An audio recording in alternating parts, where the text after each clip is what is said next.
All right, well, it's noon, so we can go ahead and get started here with our Iowa Ideas in-depth week session.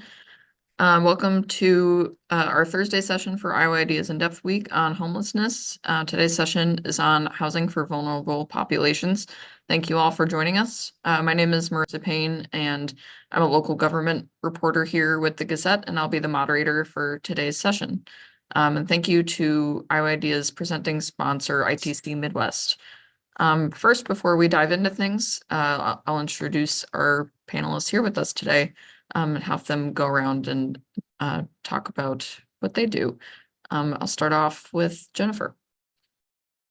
Thank you. I'm Jennifer Pratt. I'm the Community Development Director with the City of Cedar Rapids. I'm so glad to be on the panel. I've been at the city for over 25 years now, so have seen a lot of changes. I will just say right now, seeing a lot of cooperation that hasn't happened in the past. So again, very excited to have this discussion today. Thank you. Emily? Hi, I'm Emily Osweiler. I'm with Greater Des Moines Supportive Housing. I'm gonna apologize in advance. I have a cold, so hopefully I don't become a distraction. I've been working kind of in different aspects of this topic for the last 2 decades. I helped start a supportive housing campus since before its inception, and then I helped develop and operate that for about 10 years. I kind of tell people I grew up along with that place. And so now I have this random skill set of social work and housing development and property management and low-income housing tax credits. So I love that place, and it's been a success in many ways. I have seen tremendous need, and so I know how to do this, and I know where there are gaps. Side of your screen, you should be able to change your name to your actual name too. Actually, so I've recently, along with a group, started a new nonprofit, and we are working hard to build a new campus and piece together all the miracles that need to happen to make that go.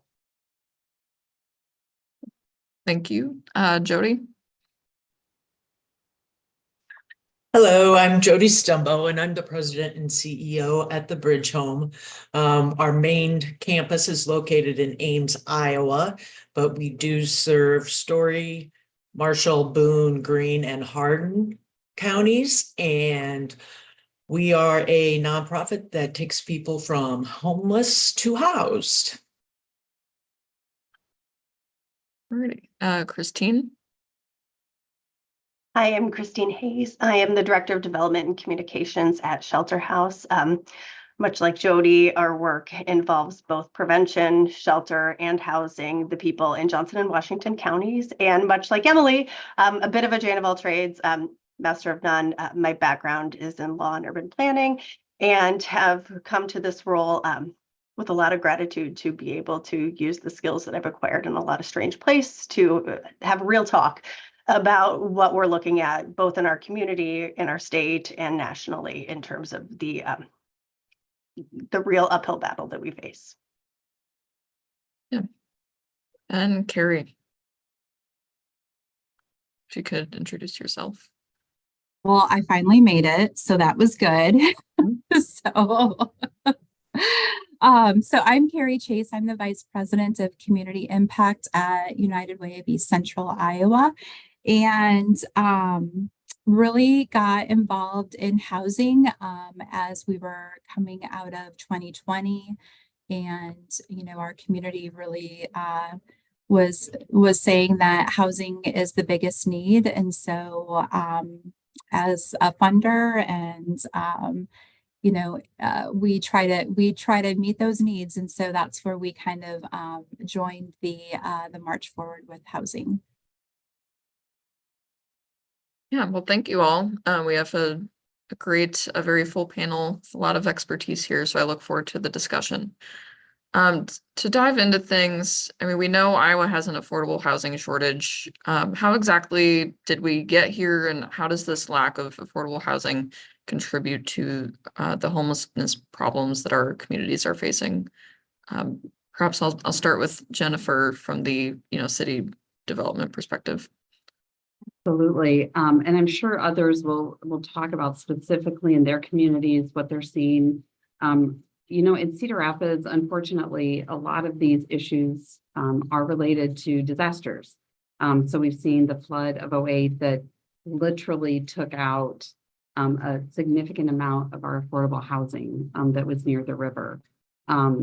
So rebuilding from that has been an adventure just to get back to where we were before, which was in a shortage. So those types of things do contribute to it. But because housing has so many other variables and that we've seen again recently that can impact production. So interest rates and the cost of supplies. So supply chain issues. I mean, there are just so many things that impact the production of housing, as well as I'm sure we'll be getting into the discussion here as well about, and it's not just the physical housing, it's the supportive services needed to make people successful in that housing. So definitely in Cedar Rapids, we know that the disasters have been one additional barrier that we have had to face and overcome. Yeah, what about our central Iowa folks? Either of you are welcome to jump in on the needs and challenges you're seeing. I'll jump in. With Story County being in a college town, there's a big struggle with multifamily affordable rental units. We have numerous apartment buildings, but they are built for college students and they charge by room. So if a family's trying to get a 3-bedroom apartment, for example, they're going to be charged per room, and that's usually about, I don't know, $900,000 a room. And that's just not feasible. So a big struggle here is, and what we're seeing in our outer counties as well is, there's been growth in the communities, and the communities were ready for the growth, but what they didn't get ready for was housing that was affordable. So, the folks who make $30,000 or less a year, there is no infrastructure of housing for them. And it's going to be really hard, I think, to get caught up and to get to a level where we do have enough affordable housing for people.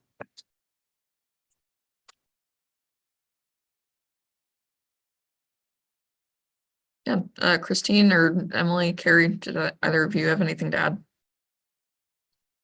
Sure. I mean, as we discussed kind of in the lead up to this, I mean, ultimately homelessness is a housing problem, right? I mean, how we got here would take tracing, a long history of incentives and disincentives to build at affordable levels. But the reality is, we have a great deal of people in our community who are earning at the 0 to 30% of income level. There's not a lot of incentive for a developer unless it is provided by a municipality to build at that level, because when you're building for profit, and that's understandable.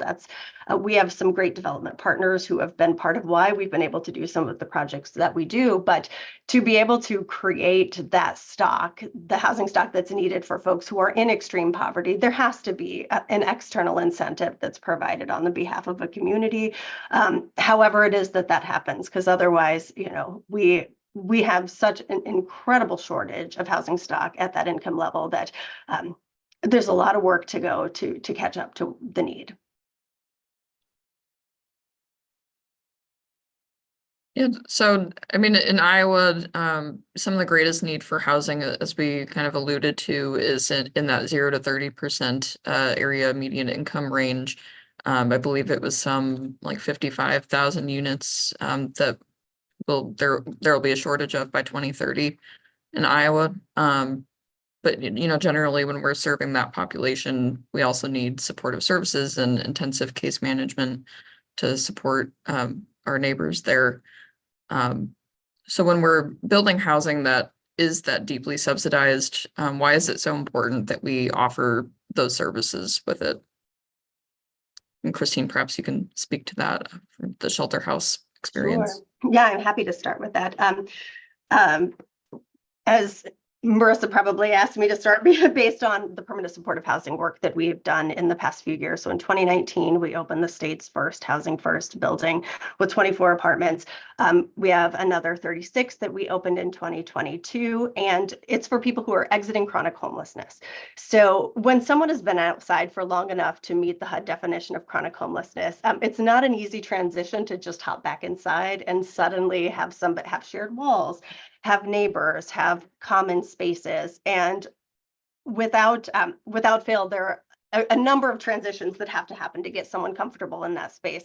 So for us, having services available on site that include counseling, nursing care, psychiatric care, there are some supported employment opportunities that we have as well, that are all available, but none are required. And that's a huge part of the success of our model.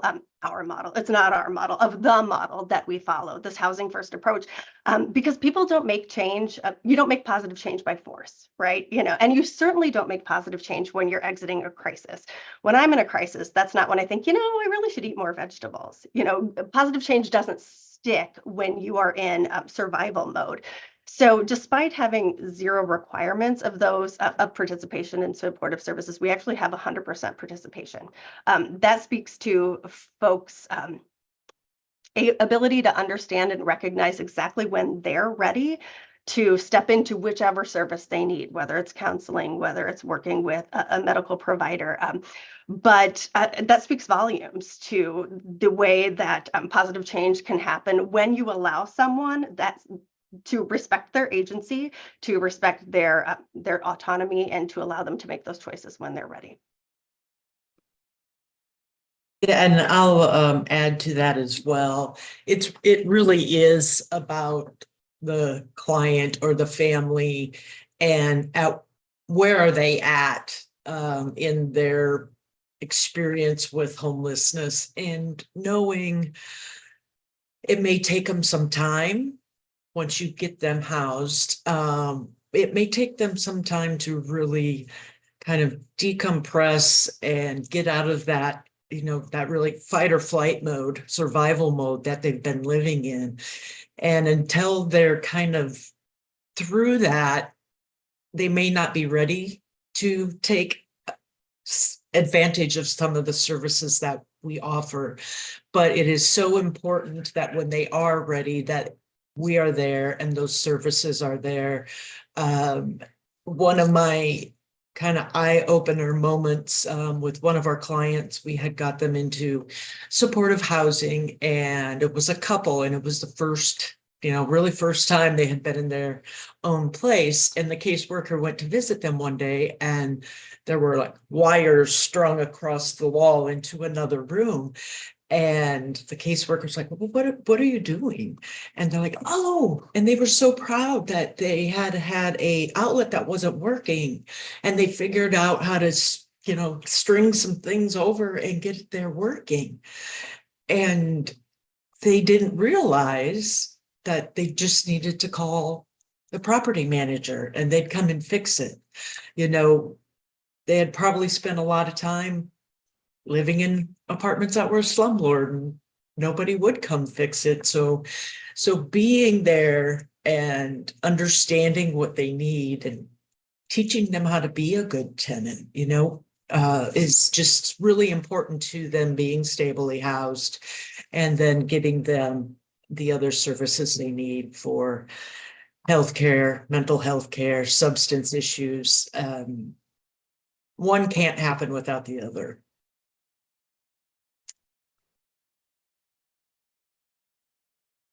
Yeah, I mean, Emily, sorry, are you gonna jump in, Karey? No, that's okay. Emily can go ahead if you want to. No, go ahead, Karey.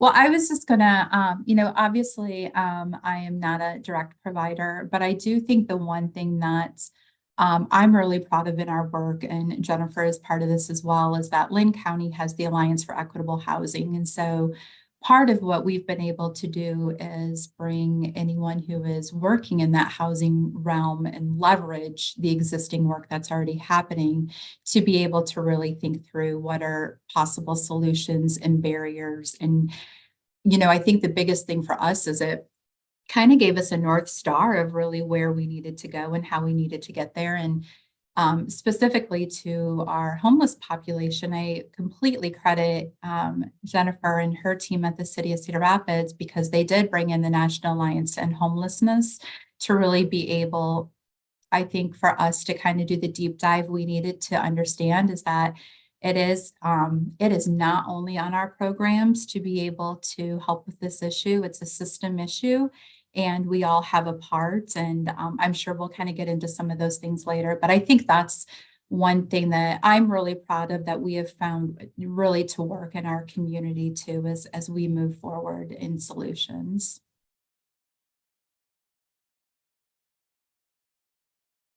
Yeah, no, I was just gonna pick on Emily since, supportive services is what you do. Yeah. Well, and I've been tracing the conversation, so I don't remember the exact question, but I would say a diversity of people requires a diversity of approaches. And so having lots of different kinds of supportive services on site, I've really found to be key. I kind of think about the 8 dimensions of wellness, and a lot of people think about physical health and mental health, but there's also financial health and vocational health and social health and all these different aspects. And I think that for a person to feel whole, they deserve to kind of focus on whatever area makes sense for them. And so a lot of times you see someone, right, and supportive services are optional. So someone moves in and maybe they want everything right away because they feel like kind of all areas have some opportunity. Or maybe they just want to lay low and have kind of a period of stability and come out of that survival mode and build some relationships with the community and see, oh, maybe I want to try this job class or this financial literacy or whatever it is. So I think just meeting people where they're at and being available at any time with lots of kind of different ways to tap into supportive services. Also having them on site, I think, is great because it cuts one of the barriers away right away. As far as, if you think about having to go somewhere, you got to figure out transportation, and then you've got that, just the feeling of going somewhere where maybe you don't know what to expect or you don't know anyone that's going to be there. And so having something on site really, I think, takes away a lot of the discomfort that might come with, starting something new. I guess maybe I'll stop there. Okay, and we do have an audience question. So just reminder for everyone listening, feel free to submit questions throughout and I'll incorporate those when I'm able. So this question is, what is being done to create protections for tenants to support this adjustment period so landlords don't try to remove them from their housing? I'll speak a little bit about that. I don't know of anything like formal or policy that's being looked at to do something like that. But I do know that what we do is we make sure that we are working with property managers that we have a very good relationship with, and property managers who believe in our mission, so that they do give our clients some leeway with things. And the other thing that we do to make sure they are not removed from the apartment is the caseworker will give the property manager or whoever it may be their cell phone number and say, if there's a problem, call me first. And then our caseworker can go in there and try to de-escalate or talk with the tenant about why they can't be doing some things. And that has been very successful for us. The other component of that is the caseworkers also will talk with local police. And if there's someone who we all know and work with often in all the different areas, we will talk with them and say, hey, you know, we have John Smith housed now. So if you get a call to this, get a call about him, please call me. I'll come with you so the situation doesn't escalate.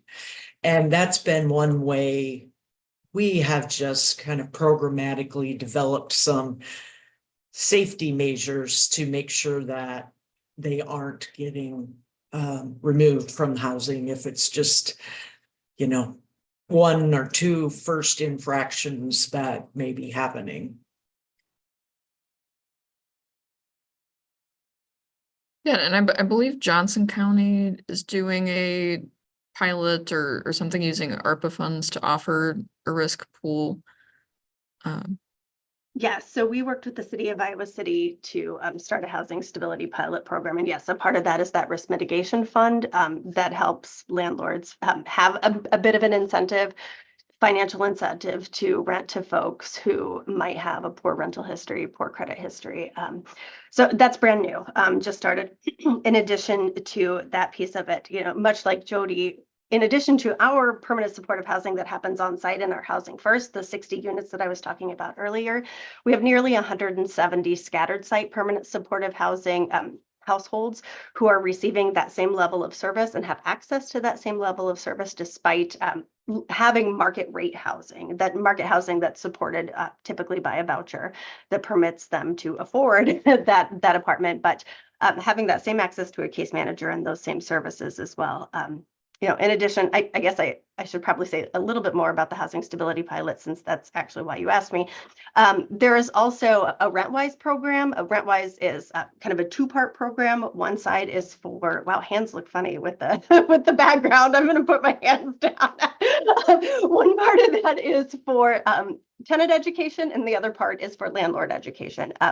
Landlord education, helping them understand how you can work with someone who is maybe newly housed or who has struggled with a previous eviction or some other concerns in the past. Tenant education, yes, there's that education about how to be a good tenant, some financial education. Some of that financial education, you know, it's beneficial to have that certificate that says you went through it, but, you know, often people who are very, very low income are also very, very good with their money, right? You know where every penny and every dollar goes. So there's often a misconception that folks are always just going to struggle with how to manage funds because they're so low income.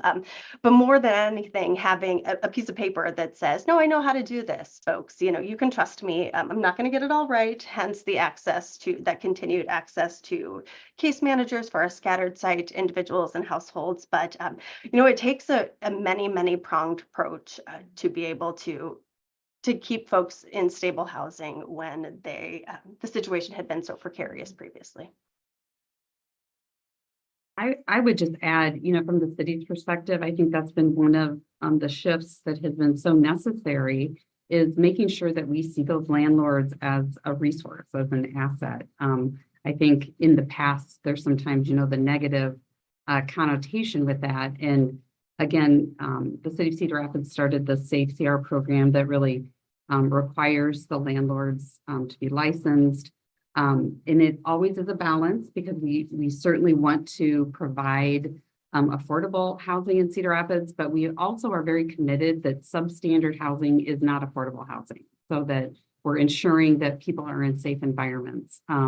But keeping that relationship with landlords, and again, I really applaud Johnson County on that pilot, because those are the types of things that we need to do, because landlords are for-profit entities. So what are those ways that we can maximize our resources together and really decrease that risk?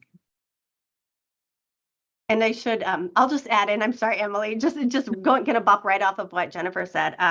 It's a partnership with the city of Iowa City, with an understanding that, you know, we're working with folks throughout the community. So we really, yes, we serve Johnson and Washington counties, but in this particular area, we've been really, really grateful for the support of the city.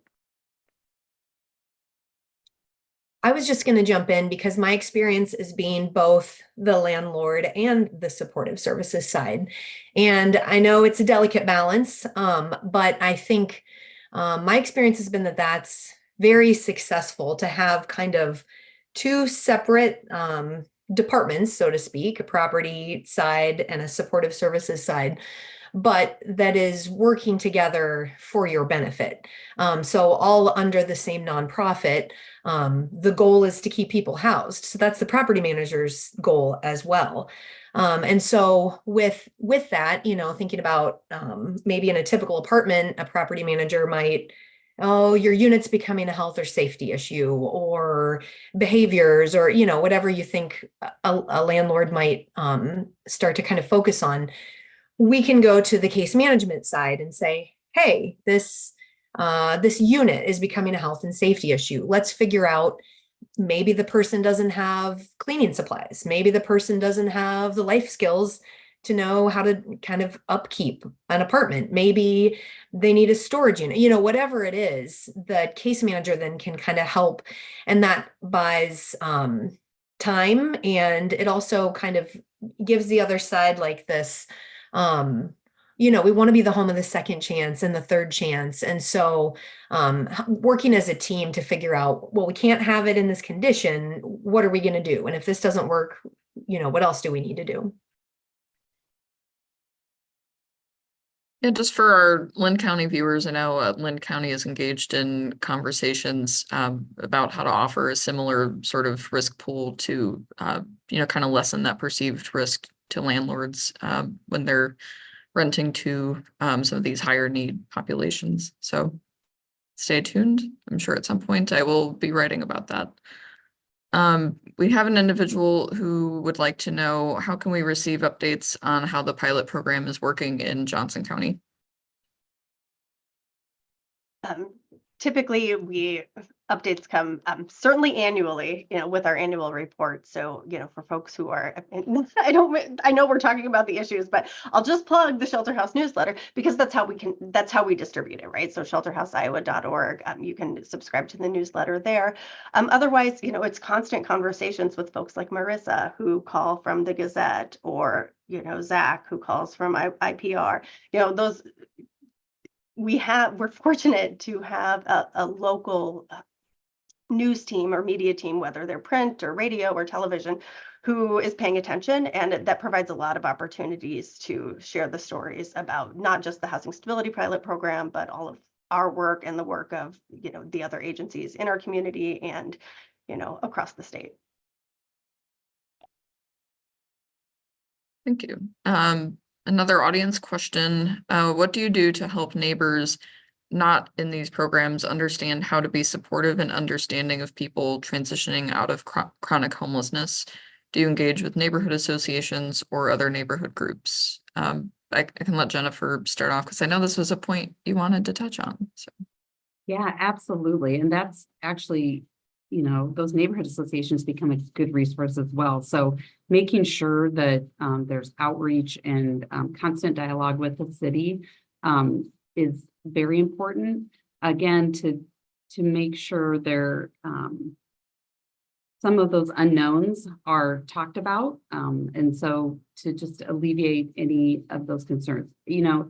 But it's what I would also say though is that it's a constant conversation, and it's not something that's just done once and then we're done with it. So again, it's something that we are really focused on with the Alliance for Equitable Housing, is the addressing the perception issue, because I think we've all found that on one hand, you want to, even, you know, naming this session today as vulnerable populations, you want to identify that there is an issue out there and, you know, do a rally cry, but on the same hand, by calling them vulnerable populations, you don't want to separate them from the rest of our residents, because they are our friends and neighbors. So we're constantly in that struggle to how do we build awareness, build understanding, and still making sure that they are embraced and seen as part of our community. And we, it kind of in the same vein as what Jennifer was saying, we don't want to advertise that, hey, these people were homeless, because one, that's just private information, and two, they're part of the community, and we want them to be seen that way when they're in housing. And so, you know, a lot of the clients we work with are families with children. So it's some of those thoughts and stereotypes, that there's going to be trouble if we put someone in a house next to somebody else or an apartment, is a misconception. But if things, actually one of our clients that we have in an apartment unit, the problem isn't our client, the problem is the neighbor across the hall. And so there's just all kinds of different situations like that. But the real point is community, and get them reintegrated in community. And if they always have that sign of those people hanging around them, they're never going to be able to be part of the community. So we really just don't make any difference than it's any other person living in a unit. And to that end, I think we'd be remiss not to say that everyone has had a problem neighbor, right? A problem neighbor at any income level, with or without services. And, you know, somebody who maybe works a different shift or has an affinity for a different type of music than you, or has an anxious dog who barks in the middle of the night. Yes, you know, we're working with folks and we're helping the individuals, but that at that end, you know, it becomes about communication, right? How do we treat our neighbors in general, whether our neighbors are experiencing a vulnerable, you know, stretch or an extended period of time, or, you know, maybe they just have really bad taste in music. But the reality is, there's this misperception that only people in poverty are going to struggle with being and having neighbors. And the reality is that exists regardless.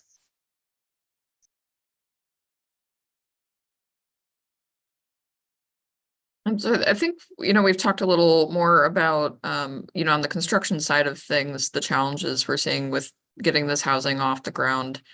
But on the supportive services side, you know, what are some of the challenges we see to maintaining, you know, an ongoing funding stream, to offer these critical services, in an ongoing way? And, you know, what are some of the challenges we run against with nonprofit capacity?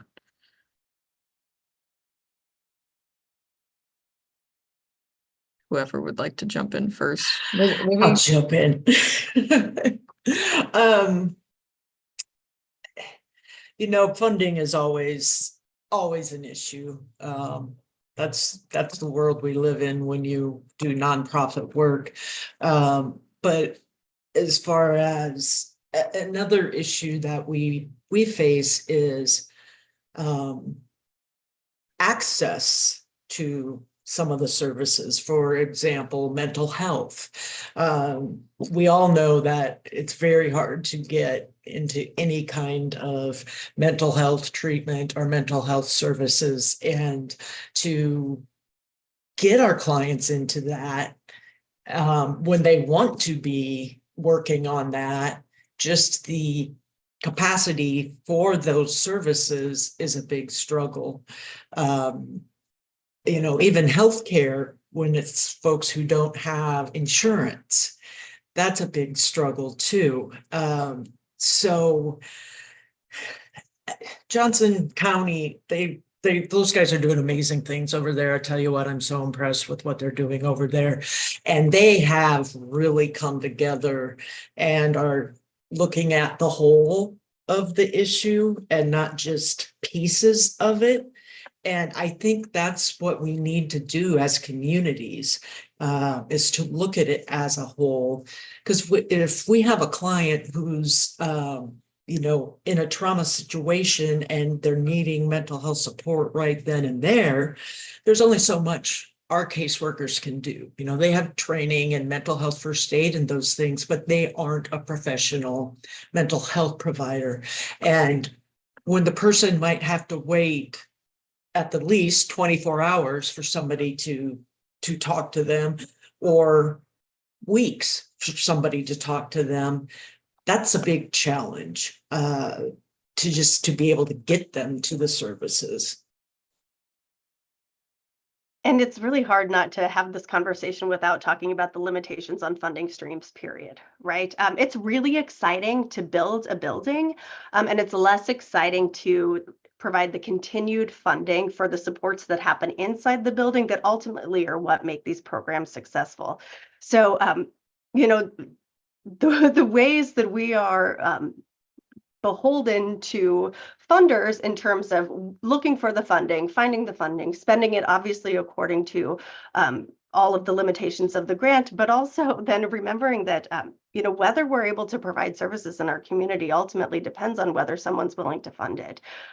It shouldn't be like that. We shouldn't have to struggle and hustle from day to day to find somebody who's interested and thinks it's fun or cool or like progressive to support the things we want to do, because we know they're basic human needs that everyone should be entitled to. It makes the work, though incredibly fulfilling, also incredibly onerous.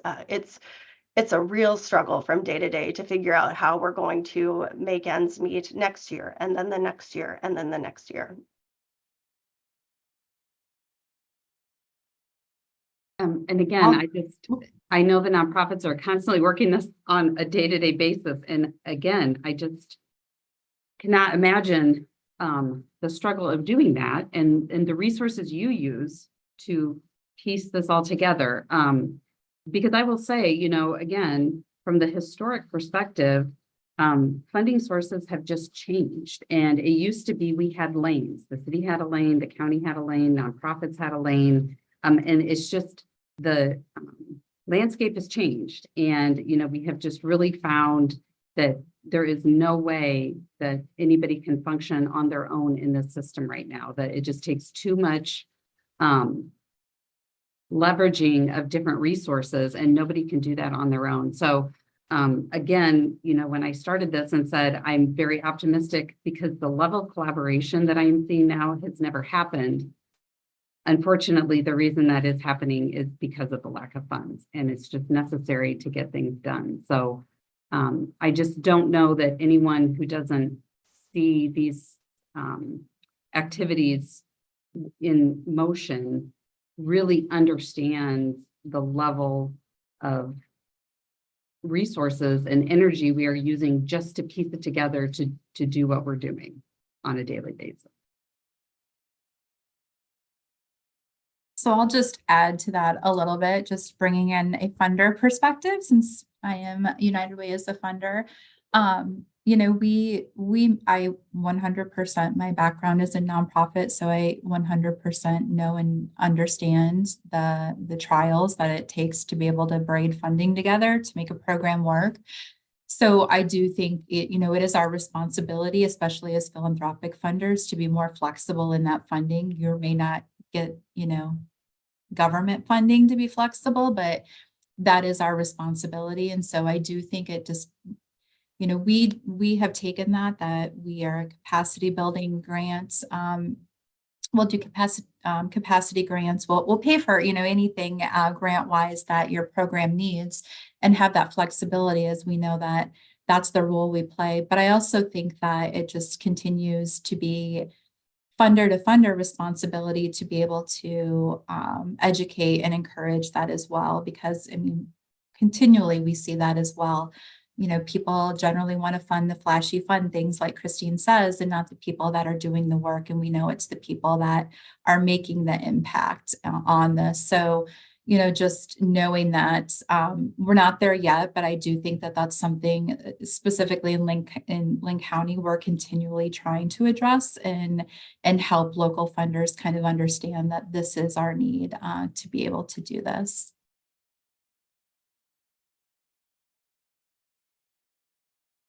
Yeah, another audience question we have is, how can some of these housing support programs translate to smaller communities of 2,000 or less people?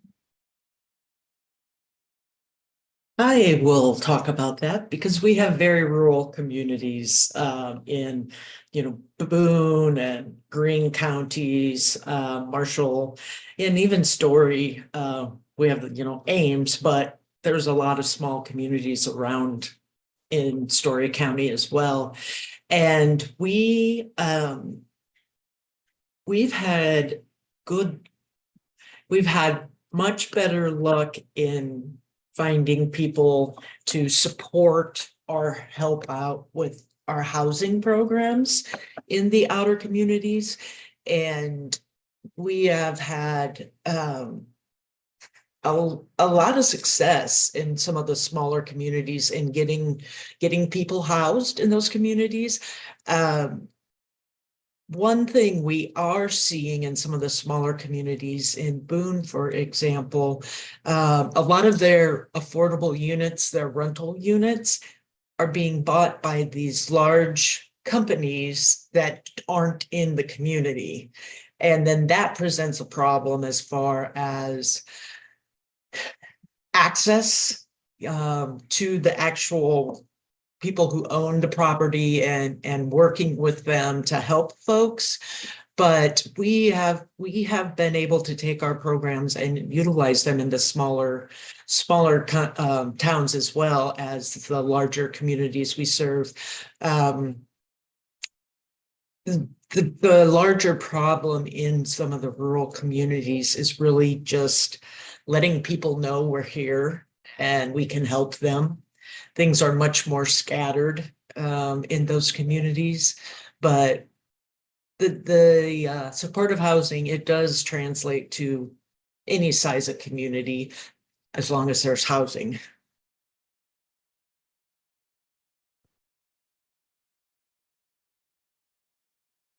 And another audience question we have, this is from someone in Cedar Rapids, regarding shelter space. Is there any program that specifically tries to move shelter-resistant individuals into housing? We, with our housing program, we take people from the street directly into housing. So oftentimes if people are shelter resistant, there's a reason. And I think someone had mentioned earlier too about, being in a building with complete strangers, and especially if it's a congregate shelter. Some folks, if they have PSD or trauma, they're just not going to go into shelter. So with our outreach program, and I know someone else has mentioned outreach, our outreach staff go out and meet people where they are. And we had one example of a gentleman the caseworker was talking to, and he's like, no, I'm fine. I don't need any help. And so she just kept talking to him about what he was doing. And she said, well, what if I could help get you signed up for medical benefits? Goes, oh, well, that would probably be okay. And then they just kept talking, and she said, well, what if you didn't have to come into shelter and we could get you straight into housing? He goes, oh, that'd be cool. So for us, that's the answer, is the outreach, being out there. And if they don't want to come into shelter, that's okay. If they're willing to work with us and put in the work and really want to do it, then you don't have to come into shelter. We'll just take you from the street to housing. Yeah, I think in Cedar Rapids, and Karey, you can jump in because I know you're very involved in these as well, but having coordinated entry through one of our nonprofits at Waypoint is a big help, because it does help identify kind of that first line of what could be the best solution for this individual. I would say also, I think, again, Jodi mentioned it, it's the meeting people where they are. So making sure that we have some case managers that have time at our downtown library, for instance. So again, making sure we're accessible and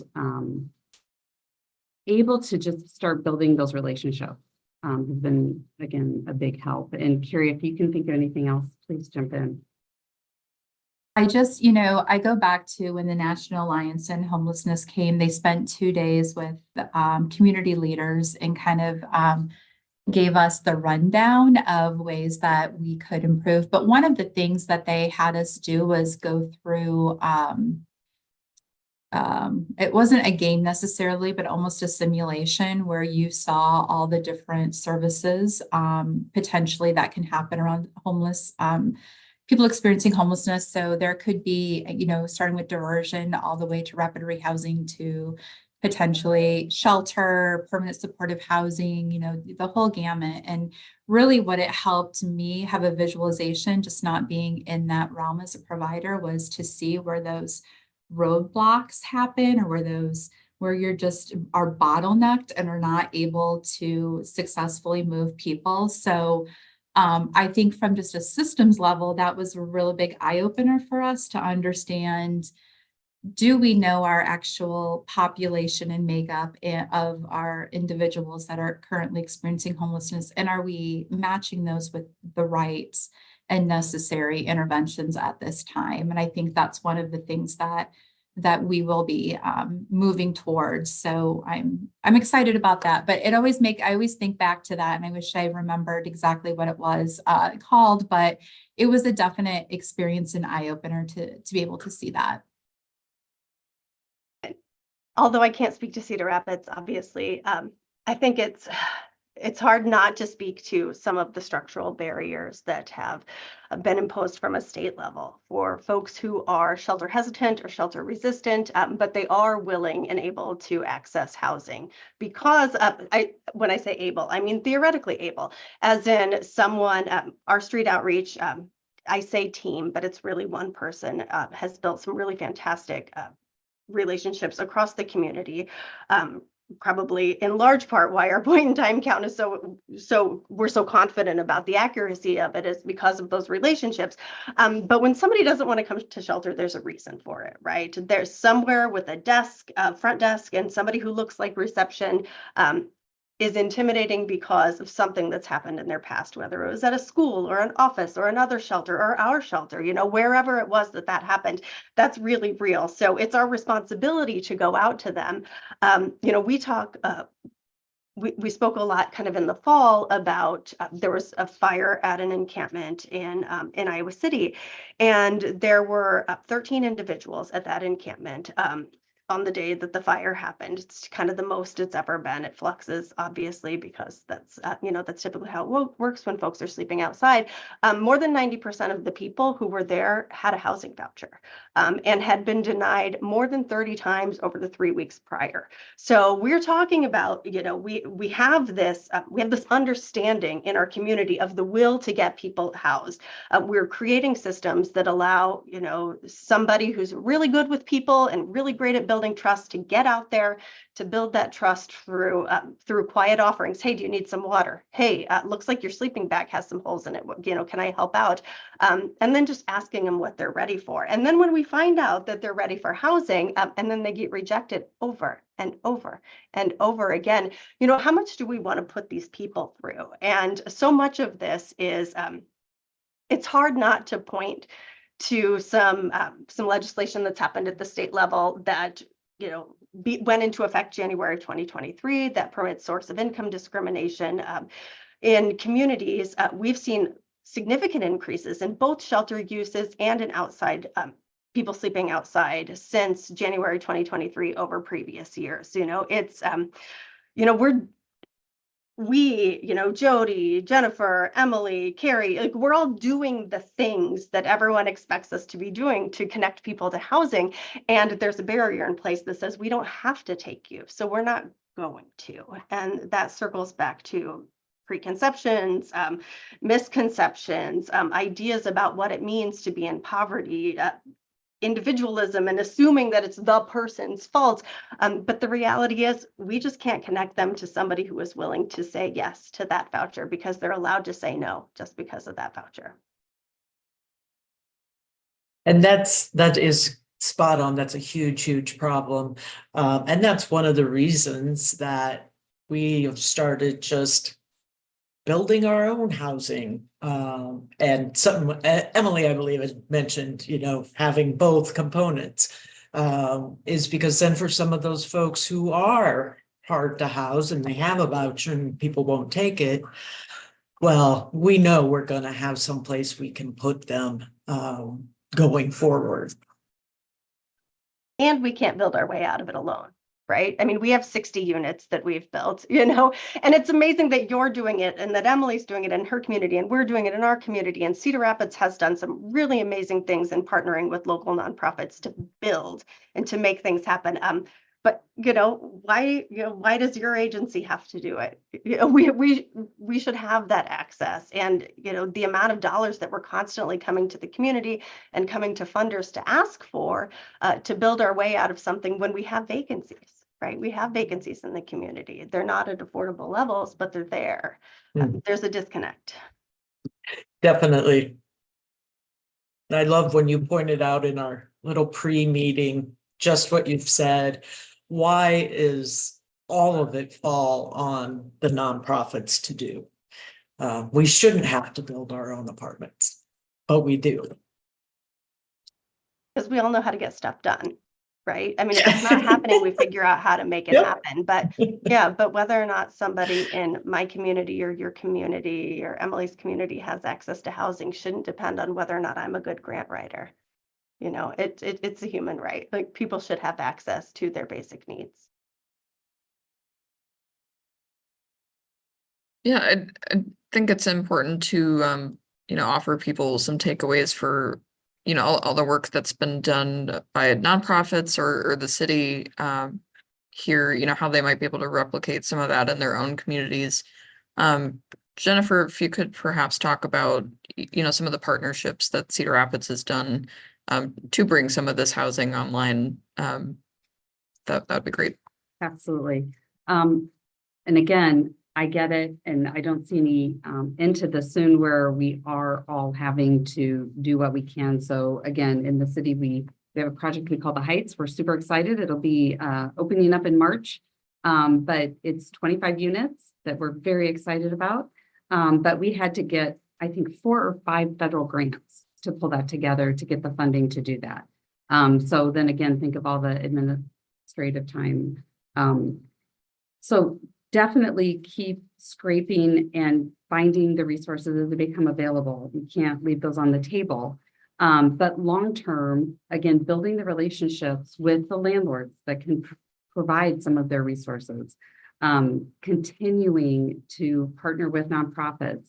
And from a city perspective, just being open and knowing that there are constantly ways that we can improve our systems to make it easier and more, and to attract that investment in that work that's going on. We certainly always have an eye on zoning. We've updated our zoning code to ensure that we have less barriers, not only to constructing, but also to make sure that we are not being so restrictive in our zoning that you can't do a multi-unit project and fall into the NIMBYism. So making sure that we have some zones that are readily available when people are ready to build. So again, those are just all that we can do moving forward. And we always say around Cedar Rapids, make those relationships in blue sky days. So even if you don't have a need right today, still reach out and make sure you're building those relationships, because when the crisis comes, it's too late. Well, the Heights is an interesting example too, just from where the project started. The community said, like, we don't want a shelter here. If we're going to support this population, let's get them housed and have the services they need. So it's been an interesting journey for the city and for the community to see how the project has taken shape. What about the rest of you? Are there takeaways that you'd recommend for other communities, to try to navigate how to do what we all know we need to do to serve people who need the support? Start with Christine. I think it's hard to get past blue sky days, right? I mean, funding is about relationships, and even funding with federal funders is about relationships. It's about somebody who can help you make that contact, and putting aside that it shouldn't be, right? Like, of course, we should be able to have access for everybody who needs it, but also we live in the real world. And so, maintaining those relationships when it's necessary, knowing where to go, reaching out to your partner communities, right? I mean, it's hard not to watch what's happening with the Heights and think that's amazing. Like, we need to have a conversation, and we have great city partners, so having that relationship of transparency, of not like short selling the depth of the need. We used to call it shelter house light, when you just kind of tell the top of the story. But we try not to do that as much anymore. I'm not going to tell fourth graders like the depth of the story, but beyond that, being really candid with our potential funders, whether they're current funders, whether we're currently soliciting them, or whether it's someone there's a future opportunity there. And then that requires that we be good stewards of those dollars too. Because if you're not good stewards of the dollars that come in, then there aren't going to be dollars that come in later on.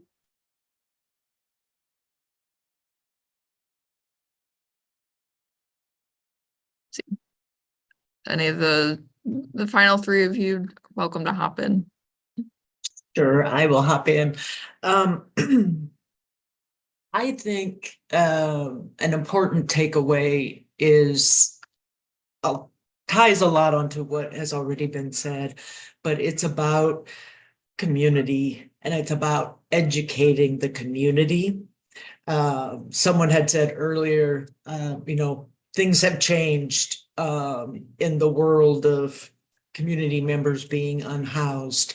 And a lot of times, especially in some of the more rural communities we work in, they don't even know that they have folks living in their community that are unhoused. And so I think coming together as a community, as several of the folks over there in Eastern Iowa have talked about and are doing so magnificently, that's a key. That's a huge, huge key. And that's the way we solve the problem. But to do that, I think educating people, telling the true stories, and, people can't be in shelter for 2 weeks and then just move on. Where are they moving on to? They're moving back into the street because they live in our communities. They work in our communities. Their kids are in school in our communities. And as a community, we need to take care of them, because they are our community members. And I think if we can kind of switch that paradigm and the way it's talked about, I think it'll be a lot easier for everybody who needs to be at the table coming to the table. I would just add to that I think what's been really important for our community is, and being impacted by so many disasters in a short period of time, is that the Band-Aid doesn't work anymore. We can't just keep slapping a Band-Aid on issues. So I really feel for us in Lane County, it really came down to getting to the root of what is continually cycling and causing issues. And it's not something it's hard work, and it takes policy change, and it takes systems, the complete systems resources. But I think that's the commitment that we have made moving forward, is to not just accept status quo, put the Band-Aid on and keep moving forward, but to really do that hard work.